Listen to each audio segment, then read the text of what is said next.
আসসালামু আলাইকুম রহমতুল্লাহি ওয়া বারাকাতুহু।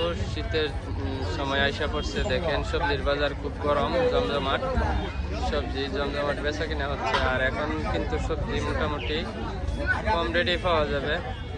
আমরা অনেকেই অনেক দাম দিয়ে কিনা খাইছি, আর শীতের সময় সবজি খাইতে ভালো লাগে, বিশেষ করে যে কবি দেখতে পাচ্ছেন খুব সুন্দর। এই যে এই রশিদ ভাই কিছু বলেন, আলু কত করে? আমরা আলু 5 কেজি 100, 4 কেজি 100 বেচতেছি। 5 KG 100, 4 KG 100। হ্যাঁ 5 কেজি 4 কেজি। আচ্ছা, মিলাই জিলে বেচতেছে। যাই হোক, যারা ভিডিওটি দেখতেছেন, খুব সুন্দর বর্তমানে সবজির বাজার। ভিডিওটি ভালো লাগলে সবাই লাইক কমেন্ট শেয়ার করে সবাইকে দেখার সুযোগ করে দেবেন। একবার সারি মতো কাঁচামাল বাজার সবাই মিলে এক দোকান, সবাই মিলে বাজারটা এখন খুব সুন্দর, আর সবজিগুলো দেখতেও খুব সুন্দর। ধন্যবাদ সবাইকে। আসসালামু আলাইকুম।